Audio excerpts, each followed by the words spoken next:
having trouble hearing you. Actually, hold on. One Oh, second. look at that. There it Oops, is. There it rookie is. I mistake. got you now. Rookie mistake. Sorry about that.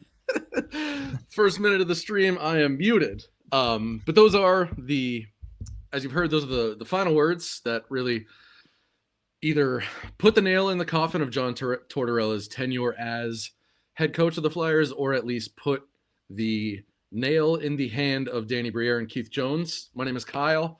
I'm joined here by Cameron, and today we're going to talk a little bit after Danny Briere's press conference discussing the firing of John Tortorella. Cameron, how's it going?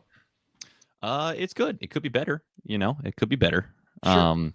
It's one of those things. It's a mixed bag of emotions. Always been a big John Tortorella fan, so don't love necessarily that, but at the same time, I don't necessarily disagree with the decision. We'll obviously get into all of that, but it obviously we know we're in a rebuild, but it still sucks to kind of be in this moment where once again another down season, another fired coach, and another kind of just big question mark of where do we go from here? So yeah, and I'll say the same thing. I mean, Torts is a decisive individual. I don't think anyone has any lukewarm opinions on him. You either think he's a good coach and support him generally, or you think he is, the worst thing you could do to your team. I've up until I would say probably the last 3 weeks, which we'll get into the Danny's presser, but I felt similarly up until basically before the trade deadline. I'm starting to get a little tired of what Torts was doing, but I mean, I can't say I wasn't feeling those things last year. And I definitely lately have gotten a little bit more tired of them. So before we sort of go into just sort of some topics, I threw it for in the chat. I threw thank you. Yeah.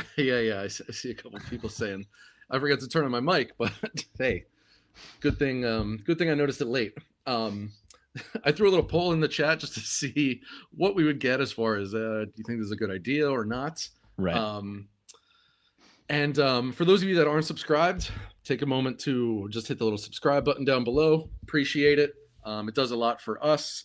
I know there's a lot of Flyers content out there for you to consume, so we appreciate any subscriptions we do get. We just appreciate. Got a lot of people in the watching right now. Appreciate it.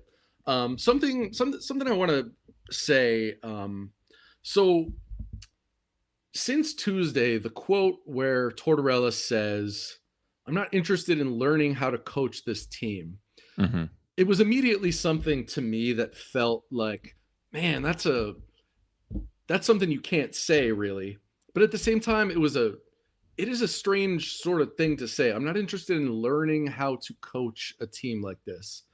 And in the fallout of that and more discussion today, I've started to sort of put back, I've sort of put it together in my own mind. And I think one of the first things that Danny said sort of supports that, which, he came into the press conference, read his prepared statements. And one of the first things he said after that was, "I'm looking forward to evaluating our team." And I have to think, and Danny also said in that presser that this is something that's come about more recently in the last 3 weeks since the trade deadline. And to me, it's sort of all come together when you think about what he's been doing to Cam York these past couple weeks. Yes. Not to mention Jacob Pelletier. Yep.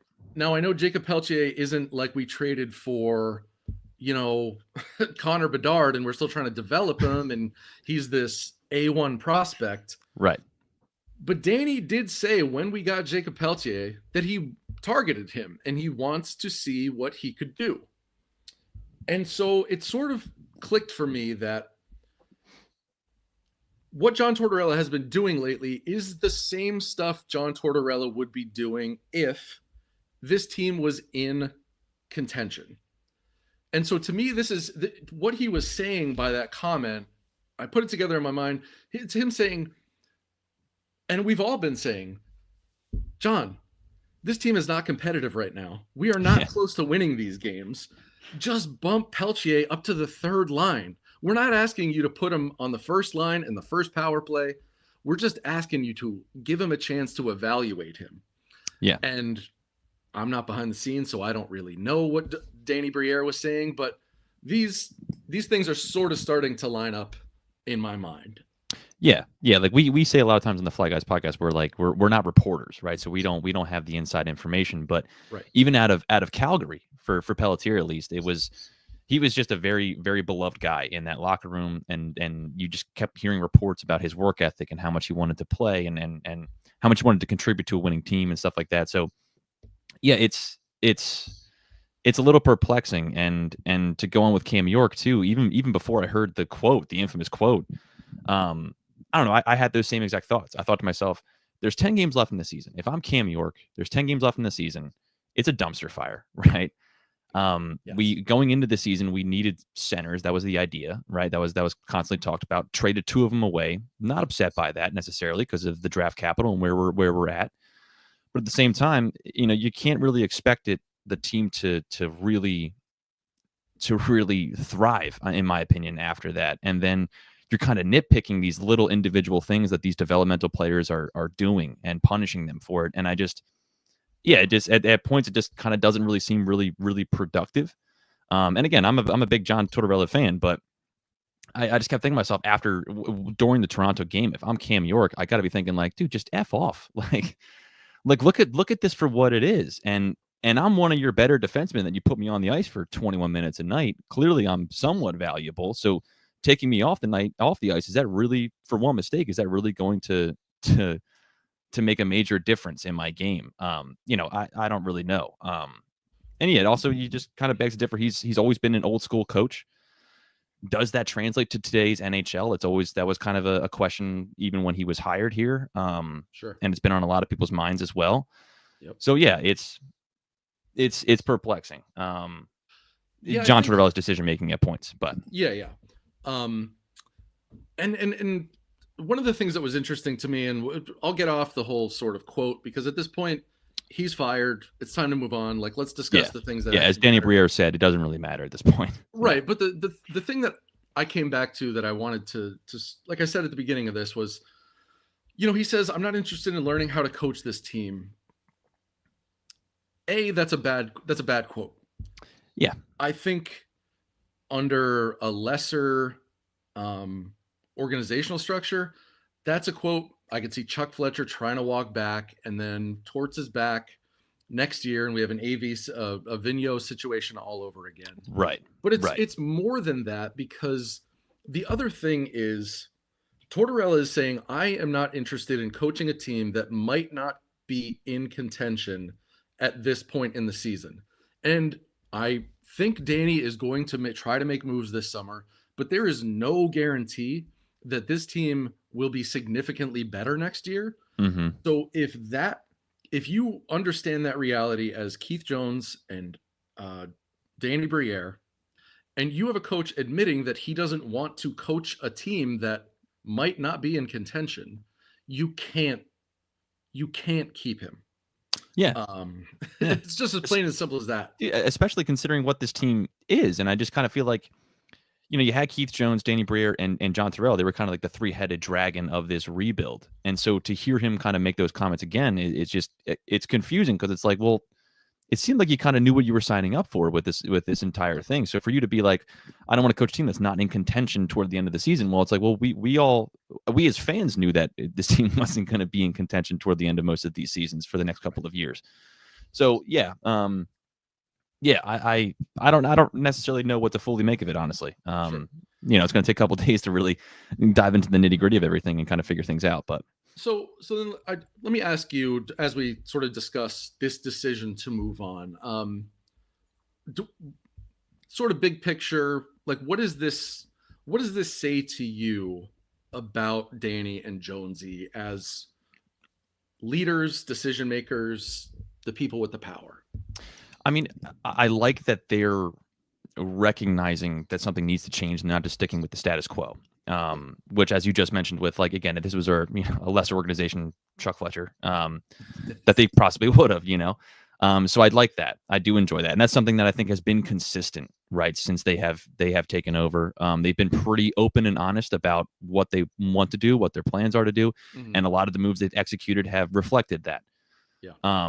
So I do enjoy the fact that they kind of heard what everybody else heard. They kind of saw what everybody else saw, and they kind of seemed like, well, it kind of seems like he doesn't really want to be a part of what the long term plan is, and we can't have that. Right. So, I have faith in them, but I still have a sour taste in my mouth because it's still another head coach that's gone. So it's kind of a mixed bag at the moment, currently, the day of. You know what I mean? Yeah. Yeah. I don't necessarily feel that much, but I could understand how fans do. Hmm. Um, the coaching sort of churn, the turnover, whatever you want to call it. Right. Um, it it leads to a volatile team. It leads to a volatile locker room, Right. and it's obviously not something you want to do over and over and over. Um, that said, I think overwhelmingly, I feel like it was time. Yeah. And while it was surprising, because it's just like I did not expect to see it come across, my social media feed this morning, but at the same time, it made sense. Like, it's how many times has this organization looked at what made sense in the face, stared it straight in the eyes, and just decided to ignore it? Just not right. Right.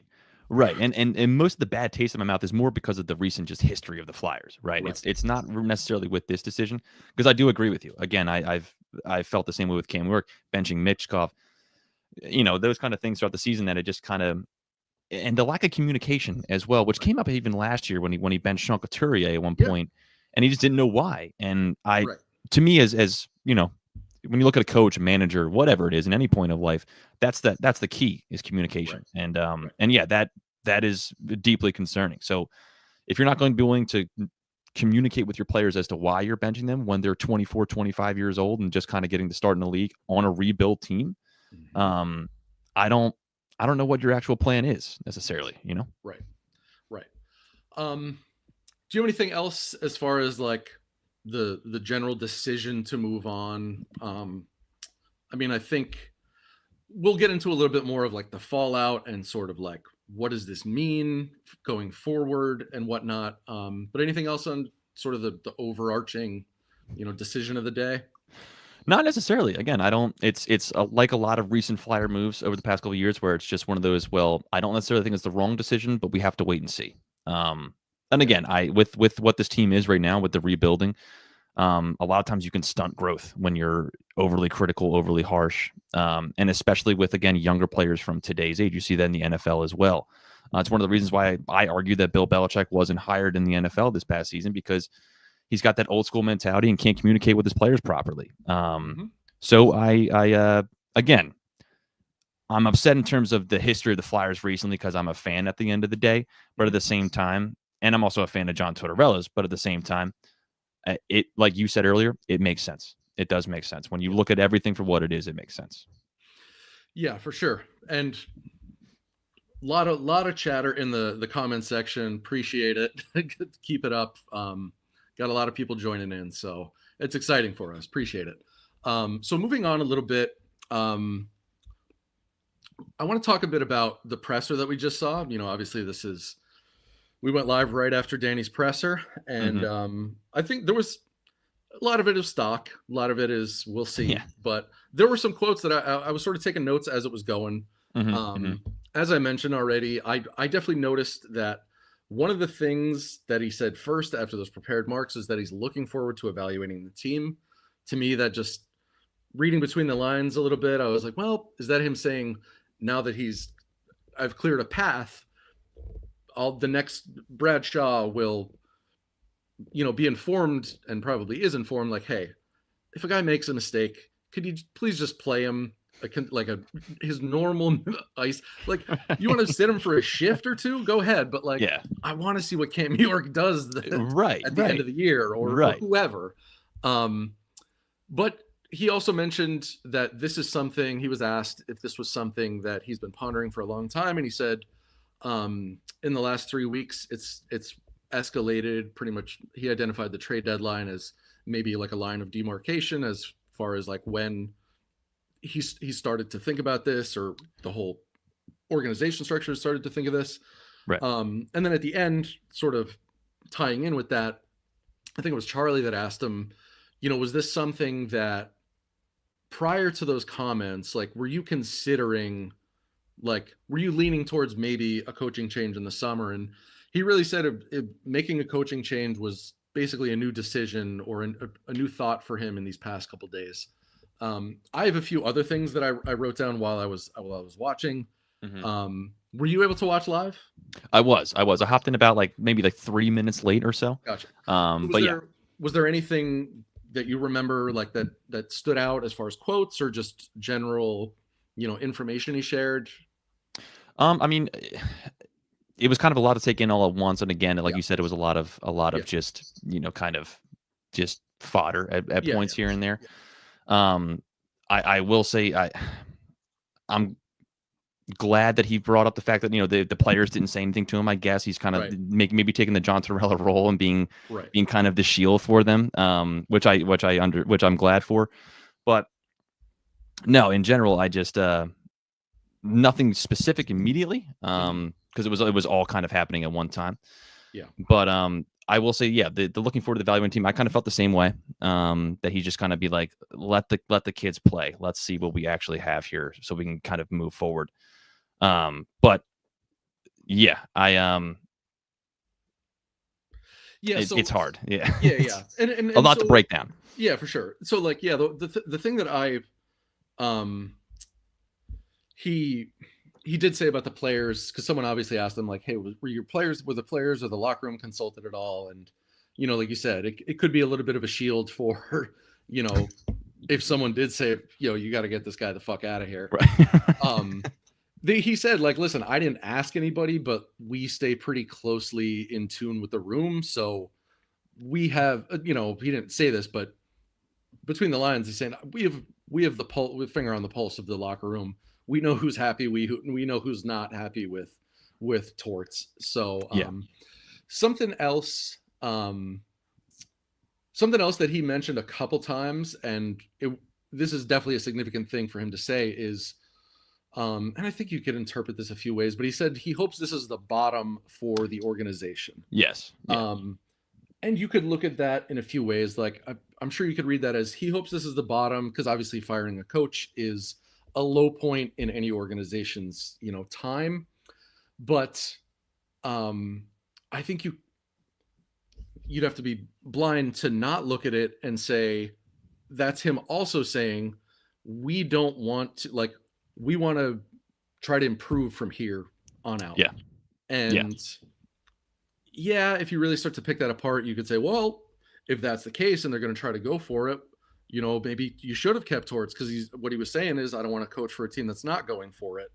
But it is significant that Danny is acknowledging, and he even said, like, for whatever it means, he sees this as the transition into a new part of the rebuild, for whatever that means. And we will see what that means. But it takes a lot of the question away for fans and analysts to say, is this, what are we going to do next year? Are they going to tank it? Are they going to try and tank for McKenna? Are they going to trade more assets? Like, what are they going to do? And it definitively, it sounds like they want to start back up the hill from this point forward. Yeah. Yeah. And I don't know necessarily where you start with that. Obviously, center is one of the first things that pops into mind. Yeah. Goaltending. And I will say one of the things that I took away from it as well was him mentioning as well that it's a young team. And then I believe it was Charlie O'Connor. I couldn't remember if it was him, but somebody asked, like, what does that mean? You're going to be going after a young coach as well? Right. And he said, not necessarily, but it did make me think about some of the upcoming coaching prospects or free agents that might be available, some of the guys that they might want. Do they go after somebody who's used to coaching younger people, or just maybe a fresher coach? I'm not exactly sure, but I don't know. What I took away from that was that at least they're looking forward with a mindset of the current NHL, which focuses more on Yeah. speed, skill. Perhaps earlier today, I was thinking to myself, perhaps that they think they've gotten to this nice place where John Tortorella, the 2 years, 3 years that he was here, maybe he did his job in terms of just teaching players positioning, right? Teaching players Yep. the hard work aspect, and now we Yep. can transition into that next stage, which is okay. How do we break out of that? How do we transition, stopping pucks going into moving down the ice and stretch passes and creating offensive opportunities, which was obviously always lacking throughout this season. They've always talked about the specialty defenseman that we wanted Travis Sanheim to be, that can just move the puck over, and before you know it, you're going from being in your own zone to into a rush. Right. So again, I don't know if I want to take too much from that, again, because it's an early on press conference the day that he got fired, but it is something that kind of popped up to me where I just thought, like, okay, maybe they are at this point thinking John did his job here of what we wanted him to do, what we needed him to do, and we're ready for the next stage, which is going to be a more offensive, speed and skills based game, which would also make me excited for guys like Michkov too. A lot of guys on the team. There's Yeah. something I've definitely been thinking about lately with a number of the players on the team is it's to sort of echo what you were saying, is it's very clear that he has taught the sort of defensive fundamental responsible play. And there's a lot of guys who I think Cam York is another great example. This is like the Cam York podcast Yeah. or the live show, but like it is something I've thought about, which is, last year was his first full year. And my thought was, he was a little more defensive than I expected. And to me, it was just very like, well, okay, he's laying the groundwork. He's laying that, those reflexes and those instincts of just being defensively sound because he is a defenseman. And then this year, it's like, okay, well, now that he's got those sort of instincts, let's build on it. Let's try a little bit more. Let's pinch. Let's jump up for offense. Let's, move the puck and those kind of things. And the same goes for some other players. Like, I'm blanking, but there's other players I've definitely thought it about. And I think it is time that, you move on naturally to a different coach who can build on that strong foundation that he built. Because Yes. whether you love Tortorella or you hate him, there's no denying that he built that strong foundation for the roster. So where we go with another coach, that was something else I wrote down, like you said. Yeah. Are we looking for a young? Do they have to be a young coach? No, Right. But Danny did say, hey, it's too early. I don't have a list of these I'm looking for in the next coach, but he did offer the caveat. But we are a young team, so that is whatever in his mind and Jonesy's mind. When they think about the team, they say, okay, we are a young team. What are the things they will probably build their list off of that fact, which is we're a young team. What do we want? What are the qualities that we think a coach should have for a young team in today's NHL? Right. And I like that. We could probably go into it later on. Of course, Thomas Williams wrote a great article on Broad Street Hockey. But again, that makes me, everything you're just saying kind of makes you kind of pop up David Carl as one of the guys. Again, Thomas Williams wrote a whole 5 possible replacement coaches, and he was one of the ones that popped up. Coach at the University of Denver. Right. But I thought of him when he made those comments at that moment, because it's like the coach doesn't necessarily have to be young, but it's more like, is he used to dealing with younger players? Right. And David Carl, obviously, University of Denver. Yeah, he's been a great coach multiple times with Team USA as well in the IHF. That's his entire tenure is with younger players. Another thing I like about David Carl, not to really just completely talk about him, but is power play numbers as well. Those kinds of things. That's kind of nice to see.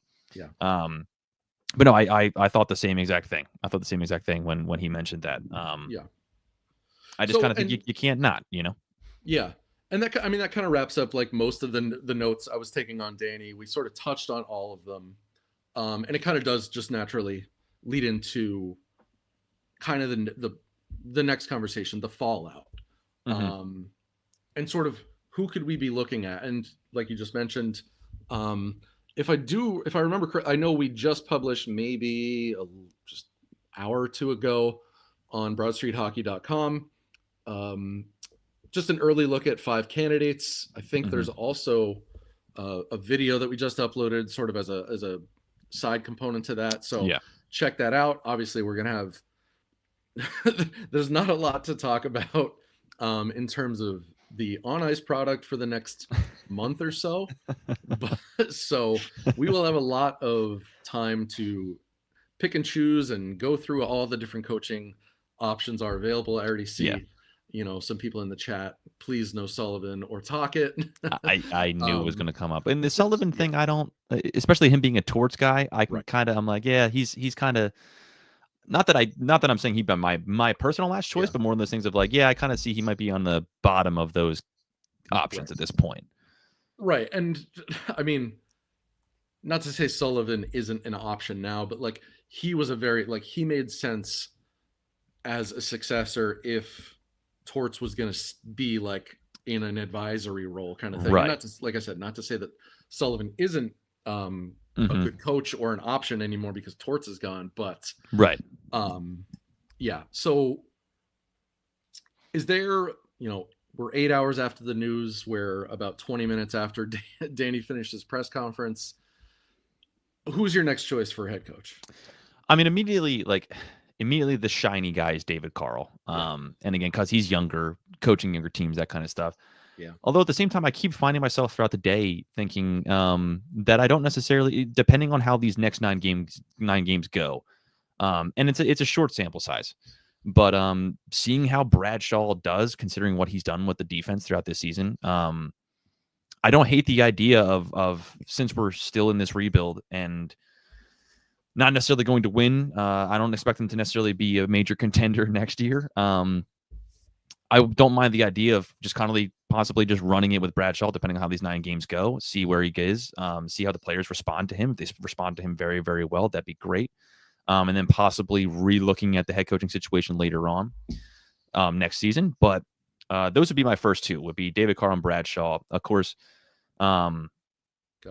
I just want to have somebody who, given with the amount of draft picks the Flyers have this season, given with what the cap space is well available, somebody who's going to at least look at the team, see what's on there, and just be excited about the personnel and to try to grow that. So basically, my choice would be anybody who's going to look at what the Flyers team is, and want to learn how to coach them. No pun intended. But I think I would say my first choice would probably be David Carl right off the rip. If you just asked me off today.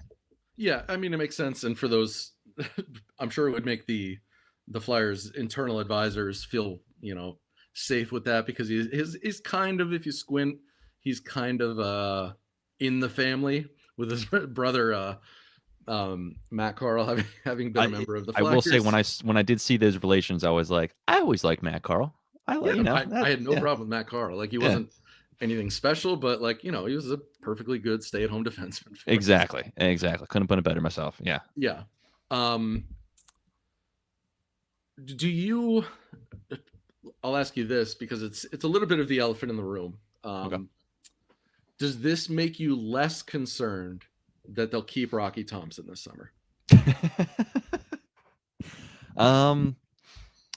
Yeah, I'd say so. Yeah, Yeah, same, I'd say same. so. It's And I again, like mean, I don't want to ask for anybody to get fired from their job, but at the same sure, time, I mean, the numbers are the numbers, right? yes, And the power plays, and then of course you guys talked about it a bunch. We've all talked about it a bunch. The comments that Tortorella had recently, where he was just like, if I wish these people could sit down and look at his presentation. And I'm just like, I think we're all watching his presentation, yeah, and it's it's not yeah, translating. So yes, I don't know what we're doing here. great point, great I point. love that the guy can put together a great PowerPoint, but at the end of the day, if it's not resulting in power play goals, I don't really care. Yeah, So yeah, I would say I'm a little less concerned at the yeah. moment.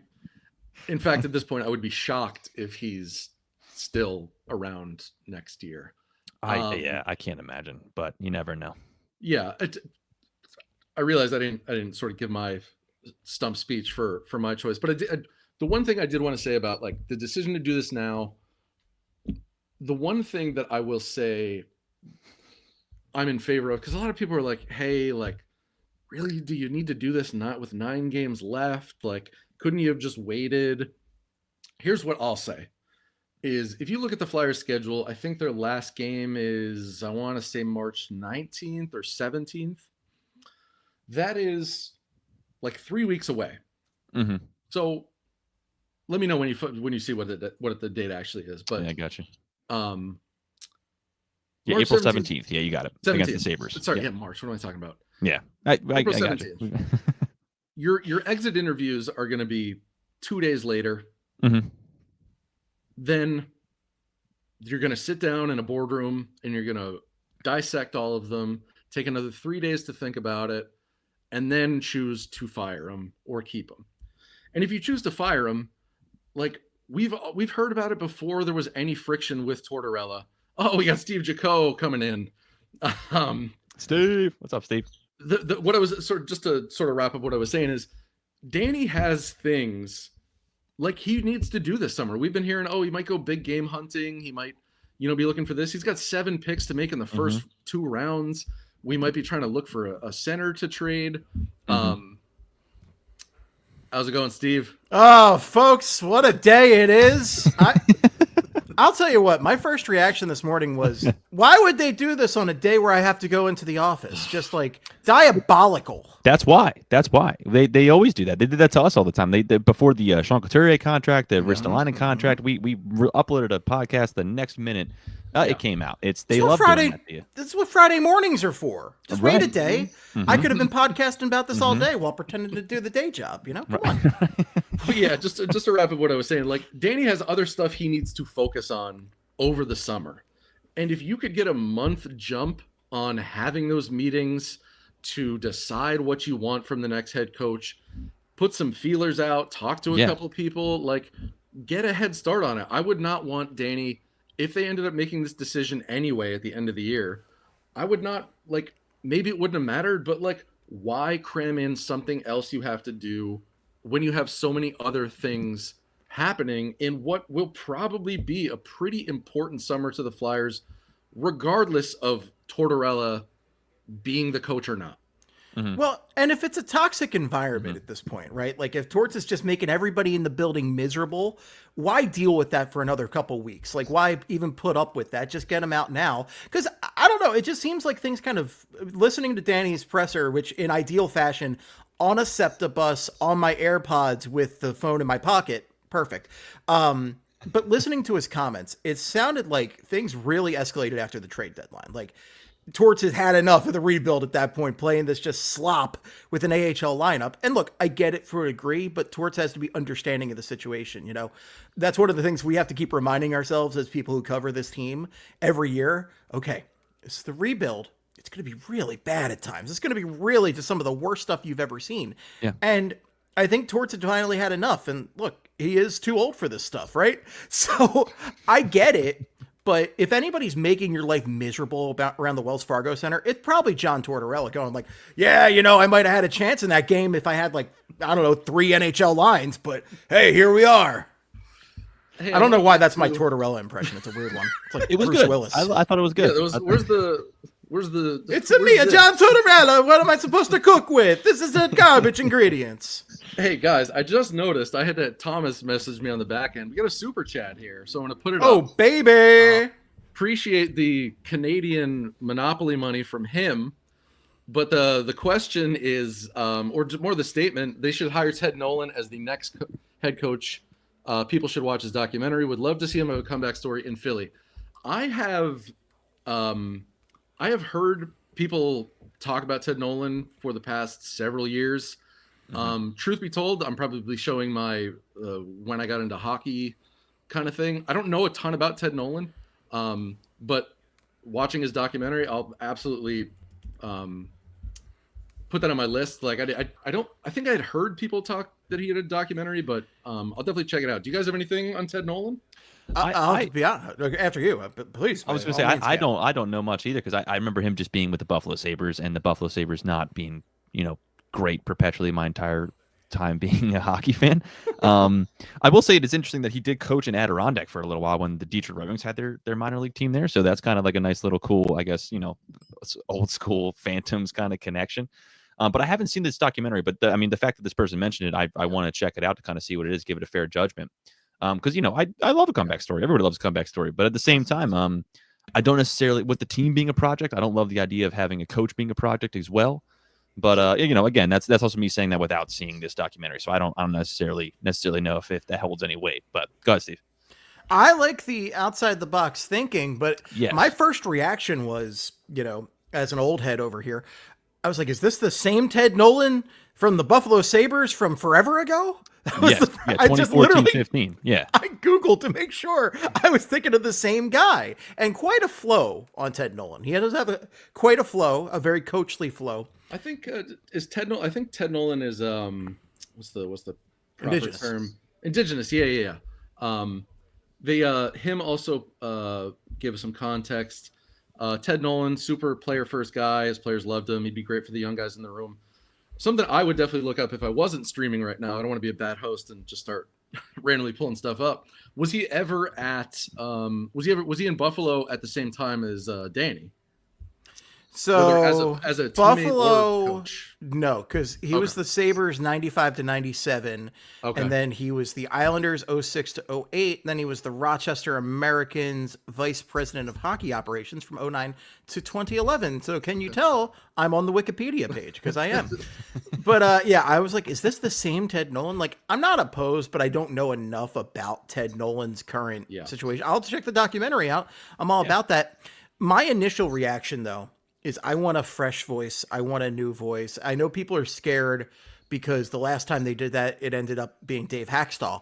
But you got to take swings. And I will always defend the Hackstall hire, even though he ended up being boring and terrible, as at least they tried something new for the first time in franchise history since the Broad Street Bullies were basically created. Like, they embraced something new. They embraced a new voice in the game.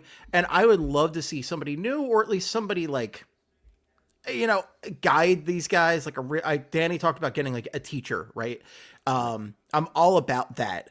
But yeah, I don't know about Ted Nolan, but that's mainly because I don't know anything about him, like post Islanders, like I haven't really thought about that name in a while. Yeah. I mean, I think I'm going to speak for all of us right now. And if you have a problem with that, stop me. But I think to sort of echo what Steve was saying is, what we really want, and like I have heard so many fans say this about Torts and the fact that Danny kept him, is just all I could hope for is that they interview a wide variety of people, a bunch of different types of coaches, different experience levels, listen to a bunch of different voices, and then make the best decision from that. Like, there are coaches that I hear their names mentioned, and like I have a certain input about them, or I have a certain opinion about them, but at the end of the day, I don't know a ton about coaching because so much of it is behind the scenes. So I don't listen to the fans. No, never. I mean, yes, never listen to the fans, except us. And don't listen like to me. I said, I don't know anything. Interview a bunch of people. Interview people from different leagues, different countries. And just make the best choice from there, because if there's one thing that we have continually complained about since Chuck Fletcher, is just hiring the same old Flyers related people, whether they're a good choice or not. Like, just cast a wide net. Mm-hmm. Here's my number one demand. No more New York Rangers retreads. The last two guys, Alain Vigneault and John Tortorella, New York Rangers retreads. I'm done with the Rangers organization. Why would you follow another organization that hasn't won anything since the 90s? I know we haven't won anything since the 70s. The Rangers haven't won anything since the 90s. And, most of the people listening to this weren't born at that point. I know I'm incredibly old, but that doesn't make our listeners. So, like, they're not an example to follow. Stop getting the Rangers retreads. Let's just stop the madness. Yeah, so I guess our next coach will be Gerard Gallant. That I was just going to say that. I was like, I guess you're out on Gerard then. Who's getting him an Uber? Right. Yeah, that was my next. What was the story with that again? Like he had to get like his own Uber or cab to the airport. Yeah, because they fired him and they had to I think they had they had to catch a plane, and they were like, all right, well, we got to get in this plane, and you could just like go home and like get your shit. It's awesome. He was fine with it. He was like, listen, it wasn't like that. Like, we were just going in two different places. Yeah, makes sense. I guess it logistically it makes sense, right? Make those billionaires pay. What are we doing? Yeah, true. It is New York too. I mean, their fans are wearing suits to the games. Like, you got money, okay? Like, right? Come on, I can clearly see half the cast of SNL behind the glass over there, okay? And they got all their tickets comped by Lorne. All right, we're not.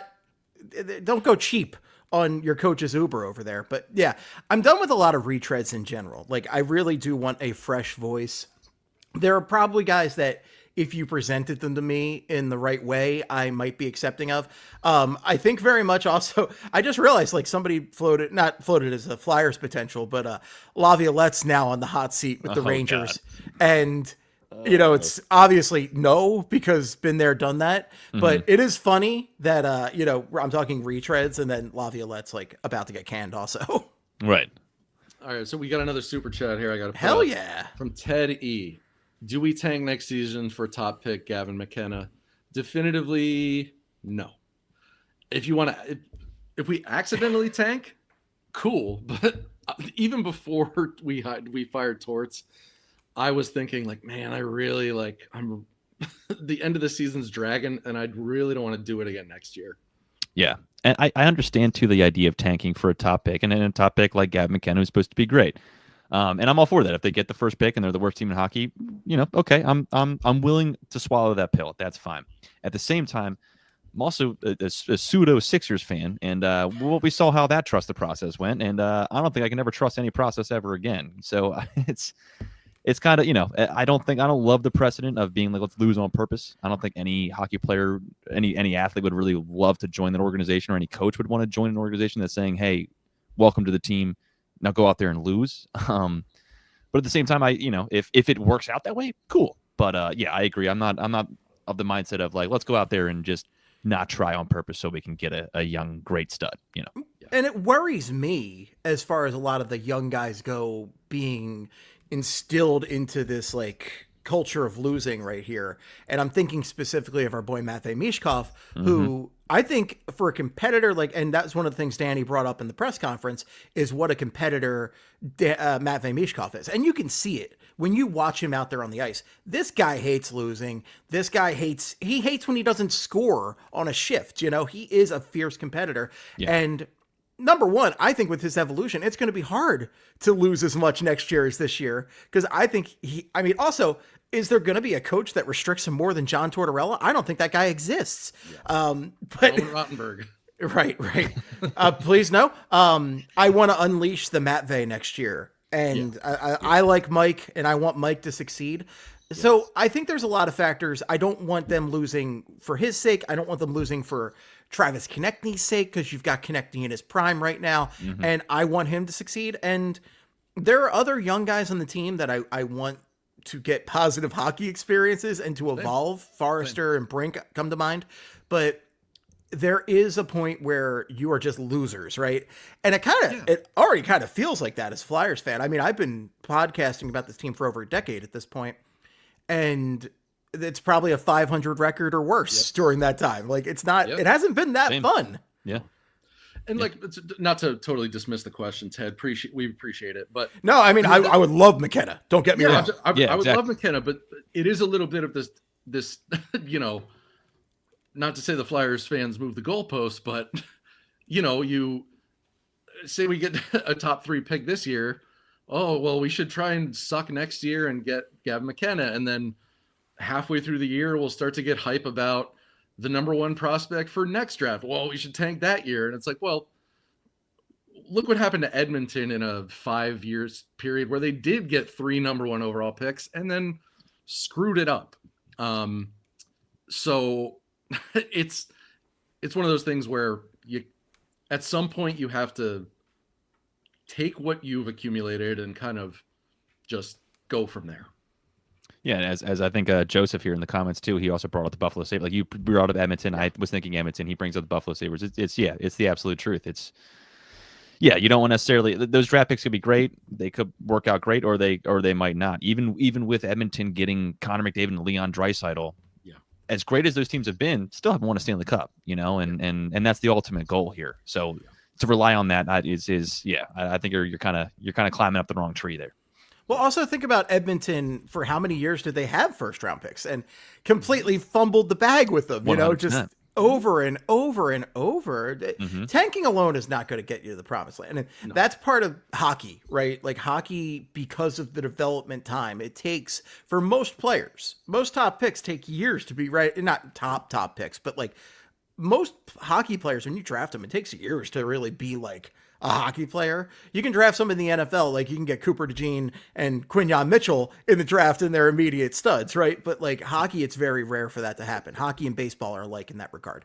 So it usually takes a little bit. And team building, just because of the lines that you have, you have 4 lines, 3 defensive pairs, 2 goaltenders. That's a lot of personnel to get right. And it's a really hard balance to find. So it takes a village to make a damn good hockey team. Hey, I think we've been found out, guys. I want to put a comment up here by Daft Digit. We all have the 3 same colored walls. Are we in the same room? Can I confirm or deny? We are all too lazy to paint is what it comes down to.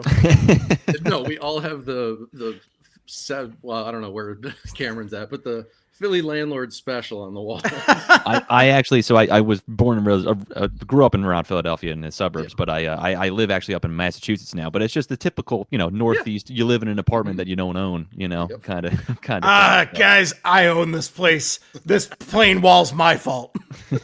I'm lazy. It's all cigarette smoke. Listen, I got a whole story about an apartment like that for another day, not for today. Yeah, that'll be for the summer. But I think that kind of wraps it up. I think we talked about everything we needed to. I know we did the emergency pod this morning with a walk and talk with Thomas and Gilbs, but we wanted to get back on and see what Danny had to say, and also with the hindsight of about 8 hours and 0 work done at our actual jobs and just scrolling various social medias for takes. We wanted to get back on here and get in front of all y'all. Yeah. So I know let's do some quick plugs too, because I know we got some pods coming up, but I have Flyperbole coming out tomorrow night. We'll probably get posted Saturday morning, but we're recording tomorrow night, me and Ryan Quigley. We are going to talk a lot about this Tortorella thing and everything it means for the Flyers, and I'm sure we'll work in some new metal or something, but mainly Torts. Yeah, we're going to do the Flype thing. So look for that. Tomorrow night or Saturday morning will be coming. Steve, are you aware, and it just because it fits the new metal and it's also opening day of baseball season, are you aware of the Scott Stapp baseball song? Oh, yeah. Okay, it's magnificent. Just making sure. I'll get Quigley to sing it again this week because Quigley does a beautiful rendition. Oh, lovely. Yeah, I always post it on opening day. We're so... Hey, Cameron, where can people find you? When's your next pod dropping? Yeah, as usual, you can do at Fly Guys Podcast on Instagram, Twitter. Myself, Cameron Klein 15 on Twitter, Cameron C. Klein on Instagram, but mostly I just put on the Fly Guys Podcast. That's all you really need to go to. And then similar thing, we're going to be recording Sunday as well, most likely uploading that day as well. It's going to be nice to be able to digest this over a couple of days, watch a couple of games, see how the team does. Maybe they go on a little winning streak with the fresh head coach. I hope not. Same. Right. Yeah. I don't know what to make of it. We'll find out. But no, and I'm very interested to see what Justin's thoughts are with the whole thing, because he texted me earlier today, and it was just, again, I don't think it's with the overall decision because he said it makes sense, but he just texted me and just said, I am depressed. I think we all kind of feel that as just general Flyer fans at the moment. So, I'm excited. I'm excited to get into it and talk to it with him. So, keep your eye on that. Sunday afternoon, most likely we'll be uploading to YouTube and into the podcast feed as well. Awesome. Okay. Sounds like two weekends pods.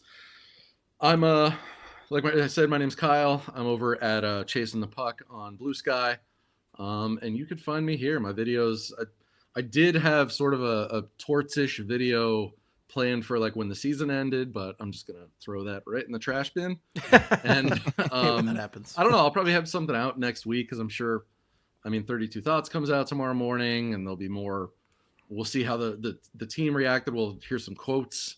I'm sure we'll get a couple people screenshotting that Morgan Frost liked some sort of spitting chicklets thing about how Torts is an asshole. I mean, the Flames posted that picture, right? Yeah, that was great. Of Frost smiling at pre-games. Is he going to be the next Brandon Dubinsky, do you think? Is he going to be the next, like, absolutely F Torts everywhere he goes? Or? I feel like he's too polite. He's too nice. He's too true. Nice. He's a nice boy. I would say Farabee's probably more likely to, or Tony D.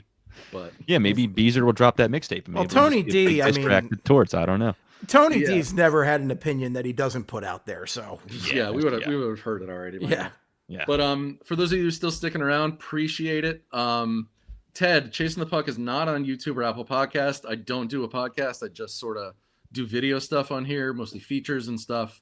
So yeah, just. But if you do anything that ends up in podcast form, like let's say this ends up there, Broad Street Hockey on Spotify and Apple Podcasts. Yeah, anywhere you find podcasts, this might end up as a podcast. But beyond that, if you haven't already subscribed, please subscribe. We appreciate it. Check out BroadStreetHockey.com. We'll have a million things coming up between now and the next time you wake up. So I think that does it for all of us. Appreciate y'all again, and we will see